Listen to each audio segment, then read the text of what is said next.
Sok szeretettel köszöntöm a repülés szerelmeseit, ez az About Flight, mindent a repülésről. Mai műsorunkban egy nagyon aktuális kérdésről készítettünk egy riportot egy érintett személlyel, aki nem más, mint Farkas Attila, a SmartWings Hungária Kft. Ügyvezető igazgatója. Az ügyvezető igazgató néhány héttel ezelőtt nyílt levélben köszönte meg a légiközlekedésben dolgozó szakemberek munkáját, és elmondása szerint csak nekik köszönhető, hogy az iparág még nem omlott össze ezen a nyáron, és véleménye szerint ez a probléma nem közép-kelet-európai, hanem magyarországi probléma. A turizmus.com szaklap 10. alkalommal készítette el a magyar turizmus meghatározó szereplőinek top 50-es listáját. Farkas Attila ezen a listán másodszor szerepel a top 50 között. Elmondása szerint történjen bármi, a magyarok utazni akarnak, és 2023-ban a legfontosabb tényező ez volt, aminek a charterpiac és az utazási irodák erősen köszönhetik föllendülésüket. Most pedig következzen az interjú. A telefonvonal túlsó végén Farkas Attila, a SmartWings Hungária Kft. Ügyvezetője. Jó napot kívánok, sok szeretettel üdvözlöm! Jó napot!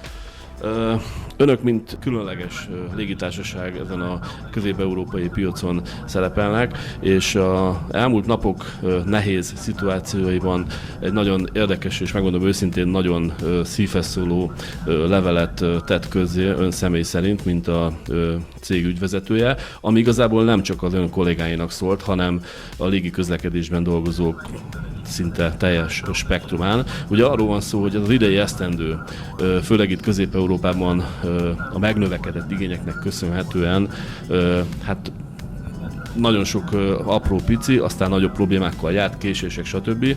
És ön ebben a levélben mind a rendvédelmi, reptéri dolgozók, cateringesek, földi kiszolgálóknak megköszönte. Én azt kérném, hogy beszéljünk erről, mert nyilván önöknek is nagyon sok tapasztalatuk van, hogy mi okozhatja az önök meglátása szerint azt, hogy ez a nyár ennyire kiemelkedően problémákat hozott itt a közép-európai légiközlekedésben. Én nem gondolom, hogy ez közép-kelet-európának a sajátossága. Én most kimondottan a magyar légtérről szeretném beszélni, illetve a magyar állapotokról. Ezt szűkítsük be.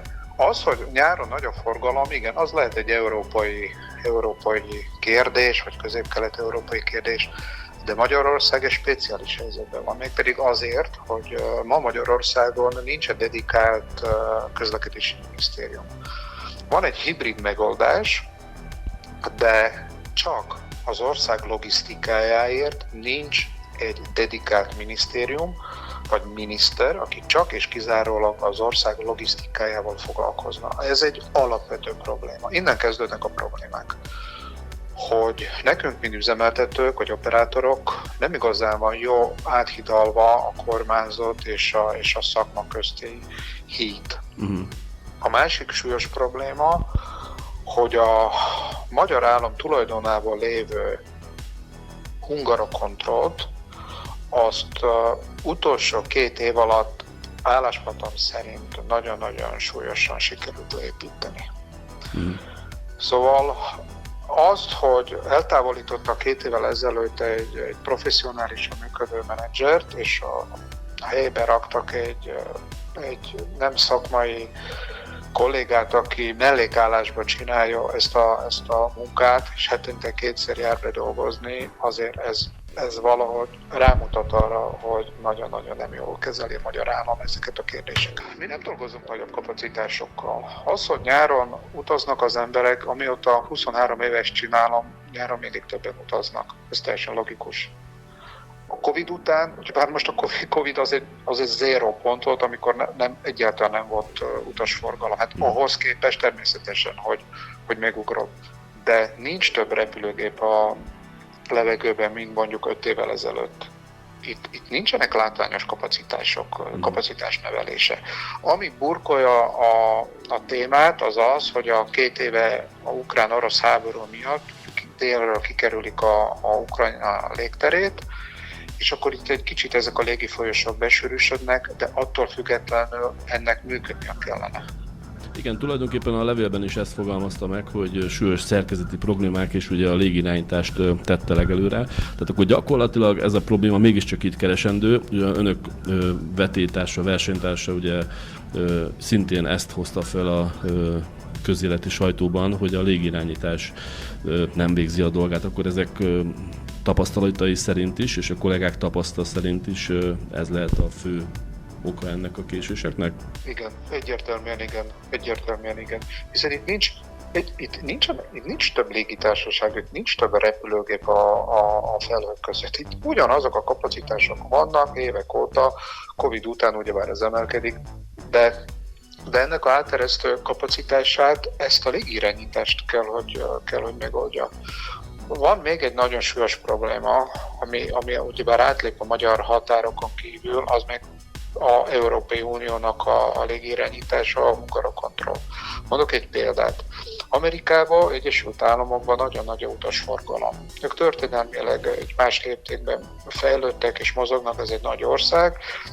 Ott 4 szektorra van osztva a légirányítás, és nagyon hatékony. Mondok egy példát, elmegy New Yorkba, ott láthatja, hogy percenként leszáll és felszáll egy repülőgép. Vérprofin csinálják.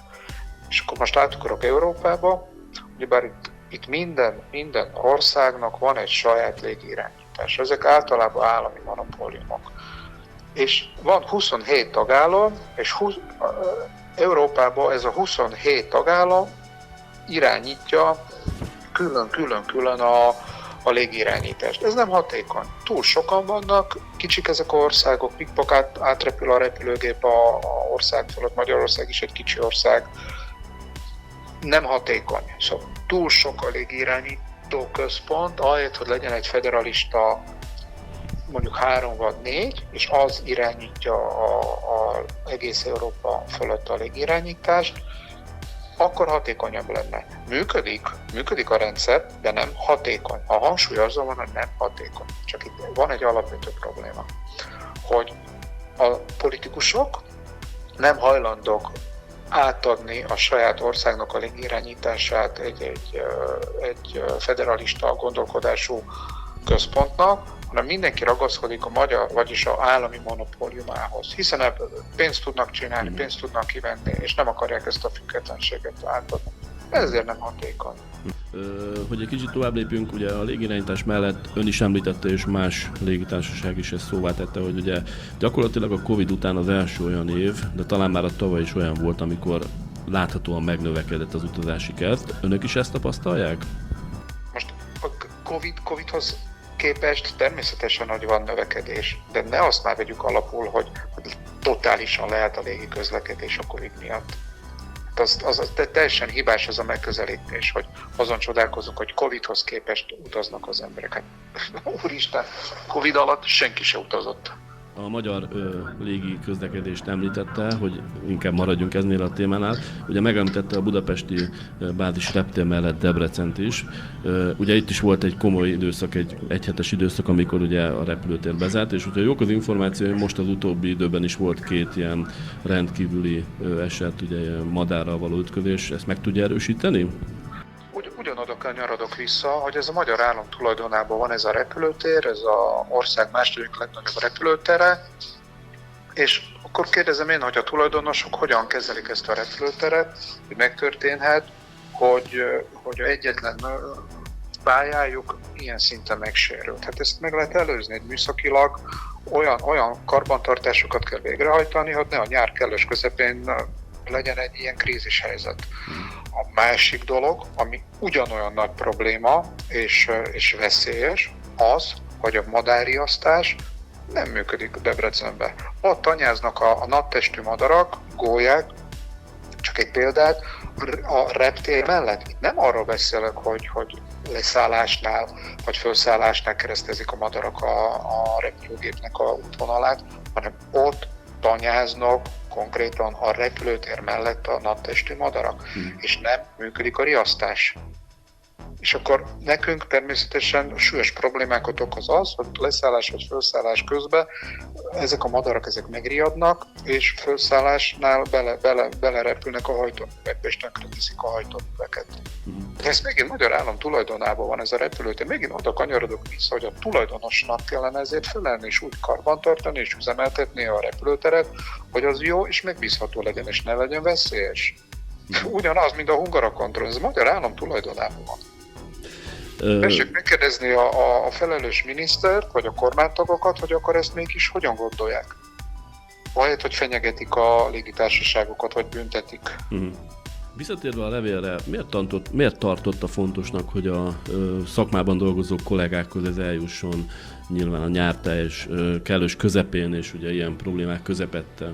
Miért tartotta fontosnak ezt? Mert a magyar politikai elit nagyon erős kritikát fogalmaz meg a légitársaságokkal, amit valahogy egy politikustól megértek, de én kiállok a szakma nevébe, és rámutatok azokra a problémákkra, hogy a szakma próbálja ezeket a feladatokat kezelni, és tényleg emberfeletti teljesítményt nyújtanak a légitársaságok, a földi kiszolgálók, a repterek. Mindenki próbálja tenni a munkáját, és nagyon-nagyon sok probléma van, ami miatt inkább segítséget kellene nyújtani a kormányzatnak, és nem kritikát megfogalmazni, vagy netán fenyegetni őket.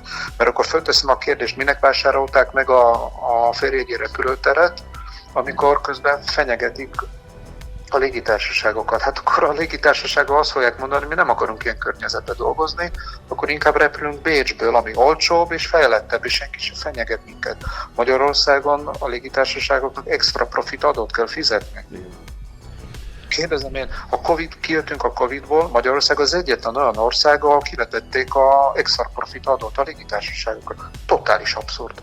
Akkor hogyan akarják fejleszteni a reptérnek utasforgalmát, hogyha ilyen környezetben kell dolgozni? Mégiscsak akkor megkérdezem, hogy és akkor Közép-Kelet-Európában hova helyezni el a magyar problémákat? Akár Lengyelországban, vagy Csehországban, Szlovákiában találkoznak hasonló problémákkal? Vagy ott ilyen nincs? Nem. Ott minden országnak van egy közlekedési minisztere vagy minisztériuma, ami foglalkozik az ügyekkel. Itt Magyarországon ez nem történik. A Magyar Légügyi Hatóság az nem igazán aktívan lép közbe és próbálja segíteni a munkánkat. Ott sokkal, mondok egy példát, akarunk egy tartalék repülőgépet behozni a nyári üzemeltetésre, hogy lenyítsük a nyomást, ott 48 óra alatt jóváhagynak kérelmeket. Nálunk 3 hónapig tart egy ilyen jóváhagyás. Ugyanazokat a dokumentumokat nyújtjuk be mondjuk a lengyeleknél, szlovákoknál, cseheknél, 48 óra alatt még van az engedély. Magyarországon ez 3 hónap. A magyar bürokraták nem képesek lekövetni, nem tudják fölvenni azt a dinamikát, azt a pezsgést, amiben benne van egy légitársaság. Nagyon bürokratikus és nagyon, nagyon defenzív a hatóságoknak a gondolkodása Magyarországon. Így hallgatva a szavait, tervez esetleg egy érdekegyeztető fórum létrehozását más légitársaságokkal karöltve?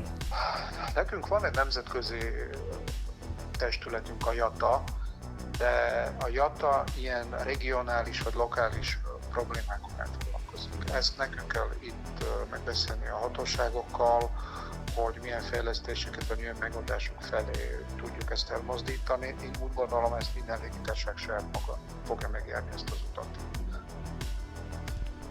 Ugye nem tudok nyilatkozni mondjuk egy Lufthansa vagy egy KLM Air France vagy egy Ryanairnek a nevében, mert azért mi versenytársak vagyunk egymáshoz szemben, mi piaci alapon működünk. Szóval mi piaci alapon küzdünk az utasokért, de ezeket a témaköröket, amit most én elmondtam, ezt én is egyénileg járom meg ezt az utat. Ha már a piacot említette, hogy augusztus elejét írunk, hogyan alakul az idei esztendő, azokat a terveket, amelyeket kitűztek maguk elé célul, nyilván utas létszám tekintetében fejlesztések, hol áll most a SmartWings Kft? Mi a tervekhez képest mi teljesen jól állunk.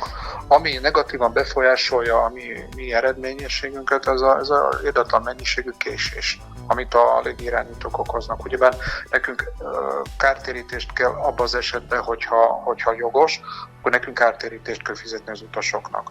Ételt, italt kell biztosítani az utasoknak. Ez több 100 millió forint plusz kiadás. Hát erre nem számítottunk, hogy ilyen károkat fogunk elszenvedni a magyar piacon. Szlovákiában nincs ilyen, lengyeleknél nincs ilyen, cseheknél nincs ilyen. Ez megint csak magyarokra specializálódik ez a sok-sok kár, amit okoznak nekünk mondjuk ebben az esetben a hungara kontroll. Na hát abban bízom, hogy talán ezzel a kis beszélgetéssel is előrébb tudjuk vinni, vagy föl tudjuk hívni azoknak az illetékeseknek a figyelmét, akik valójában tényleg tehetnének ezzel a problémák ellen. Én nagyon szépen köszönöm, hogy a rendelkezésünkre állt, és Farkas Attila, a SmartWings Kft. Hungária Kft. Ügyvezető igazgatójával beszélgettünk. Köszönöm szépen. Köszönöm szépen, legjobbakat kívánok!